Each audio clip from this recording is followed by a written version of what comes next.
we got John Taylor. But coming to the stage right now, you've seen him on his bike delivering food to doors. DoorDashian! Appreciate it. Beautiful you got, you know? Man, first I was like 2 months ago I was homeless, so I'm like, well, there's two places that homeless people love: McDonald's and the public library. Like, you know, they know exactly what days is open, what time they open, you know, what's this, you know, what's the best place to sit at. So it's very interesting to come to the library and to be loud. I love to be loud, but not in the library. So it's very interesting. Thank you everybody for coming today. I know everybody's confused, like, hold on, what is this guy? What type of book is it? You know? And I'll give you a guess. Where do you guys think I'm from? Hey, you see that? I always blame that one African. That African guy, remember that guy? Godfrey, he made that. I'm not black, I'm Dominican. When I see Godfrey, like, he owes me reparations for himself. Because, like, how did black people allow Africans to tell them about, like, Latin Americans? Like, people forget that. Like, we had oppressors too. Like Columbus was my oppressor, you know? And you know what they did to us? They named the country after Christopher Columbus. So for the rest of my life, I'm like, oh, I'm Colombian. I'm you know? Do you think the Jews will allow a country named after Hitler? And you would be like, oh, I'm a Hitlertonian. Like, it would never happen. It would never happen. It only happens to, like, indigenous people. But you mentioned Mandami, and I ain't gonna lie, like, I'm a victim of Islamophobia. Like, I was in 6th grade when the World Trade Center happened. So I'm gonna come and admit that there's certain words, like, I'm glad, like, yesterday he didn't say, like, Allah Akbar, because that would have threw me off, you know? But I did say, like, you know, once Dick Cheney died, maybe I'll become less Islamophobic, and guess what? Dick Cheney's gone, you know? Like, that's one thing as New Yorkers, like, it's just like, it's a very critical thing that, like, 9/11 was very, like, yo, that's the ops, and everybody was like, okay, we're just gonna hit everybody from that region. Afghanistan, Pakistan, whatever, anything with a tank, you're not fucking with. So, I do have a lot of, like, it did make me proud as an immigrant, the way he was very bossy last night, basically telling him, like, New York is run by immigrants, we are immigrants. But, and it shows how, like, I always say about Trump, like, if your own city don't love you, it shows a lot about your character, you know? And that's what it is. You know, New Yorkers, we know, he called immigration on like Irish tourists back in the 90s. He didn't rent to black people, and the federal government has to sue him for it.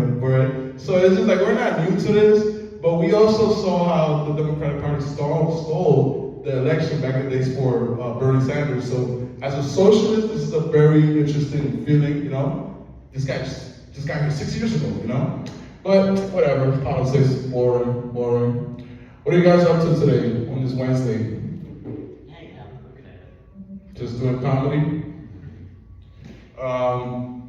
Actually, like, talking about homeless people, I be a lot jealous of, like, white homeless people, bro. Cause, like, you see how I look, I gotta look sharp, I gotta make sure that, you know, when you black, there is no, like, we don't get to be hippies, you know? You could be a hippie, but, like, there's a fine line between, like, me looking like a hippie, and they're like, is that a tweaker? Like, is he a tweaker? Like, you know, if my hair looks a little crazy, a little too curly, it's like, whoa, is he good? Meanwhile, he could be barefoot with long hair, and we'd be like, yo, he looks just like Jesus. Oh my God, like, he looks like the Lord, you know? So that's a kind of like white privilege over here, you know? California, man. Should we become I think, you know, back when that whole ICE thing started, which I would say, let's put the blame on Latino men. Like, I think in America, everybody gets their N-word wake-up call, you know? I do have an N-word card, but I try to use it when it's like, when it's needed, you know? I'm not using my N-words.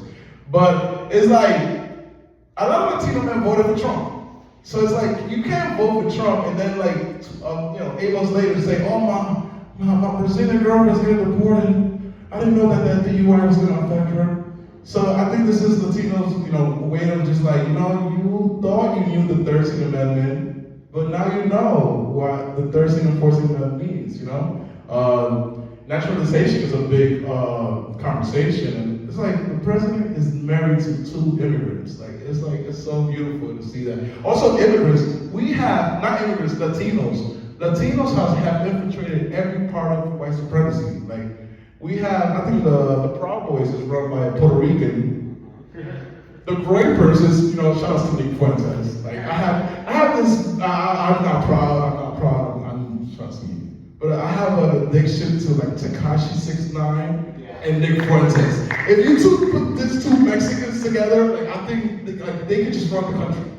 Like, the amount of yapping from those two is just like precious, you know, and the freedom of speech too. So, I know like people hate Nick Fuentes, but it's just like, bro, like, come on, bro, like, what is white supremacy nowadays if the Mexican runs it? Yeah.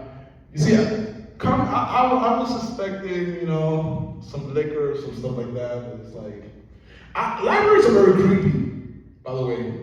Homeless people and kids are not a good mixture. And I love how, like, the libraries love to be like, oh, we're gonna put all the colors for the kids, like, no, this, you know, like, I'm not saying, if I had to have kids, I'm not sending my kids to the library, I'm saying the truth. As an adult, like, whoa, the library is kind of creepy, you know? But that's a conversation for another day. Oh man, how much is this money? Oh man, I got a job like, what is it, like 2 weeks ago? No, I quit that shit. I was there for like 3 weeks. I was there because I have a friend and he went there for one day and he quit. And he was like, I was like, bro, you can't do that. You gotta like, you know, work a little bit, get the first check. So I got my, you know, worked the first week. And they were like, oh, you have to wait 2 weeks to get your first check. I'm like, all right. I get my first check, it's like $1,400, and I'm like, but I haven't got used to like getting like tax, because being a contractor doing DoorDash, do I have to like it or not? Doing contractor jobs, like, we used to just making our money right away. Forget it, scratch that. Ladies, do you guys use DoorDash? Do you guys Uber? How about you, young lady on the floor, you know? No? Can't afford it. How about you, my lady? Do you use DoorDash? I just want to have one petition for females. Like I love like today I delivered 2 Plan B, so I'm good. I'm good at assisting. I'm good at hey, well, let's kill this baby, bro. You know, like, it's funny what girls get. Girls get like Plan B right next to like ice cream and shit. You're like, oh, that's what the mood we in. But I'm gonna ask, can y'all stop asking for like private things? Like, it's 3 a.m. I don't want to text you and be like, hey, they don't have the purple dildo. Can I get like the pink one? And it's super uncomfortable because you ever see those commercials that go like 3,000 women were sexually harassed by their Uber driver? And I'm like, bro, I'm not trying to be 3,001, bro. So like, you know, this is like this weird conversations, you know. Also, I signed up to deliver food. What is with DoorDash and all those apps, you know? That they, you know, I dated a girl a few years back and she was like, oh, what do you do? I'm like, well, I work for the CIA. She's like, what do you mean you work for the CIA? Well, right now we call it probably DoorDash. We go to your house, we get your information, you know, we try to find out what you eat, where you eat it, and then we kind of like, you know, poison you. But yeah, gig economy. California, I'm really thinking about going to New York to take a trip, you know, like I'm immigrant running my shit, running the country, running the city. So one thing is with this whole ICE thing, it's very interesting because like I've been overly wearing do-rags now. I feel like the best way to fight back is like if I get rid of my accent, like, you know, I just look like a full American, like a Black American.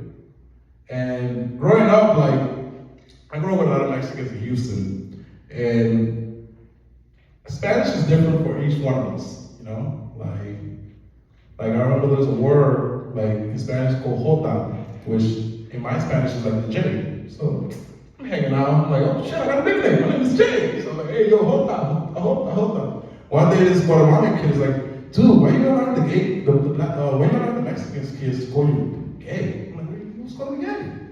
Well, they call you Joto. So I'm like, the whole time they call me gay guy, and I'm like, hey, Joto, man, what's up, Joto? They get to the same Joto. Hey, it's your boy DoorDashian, and I'm out. Thank you, guys.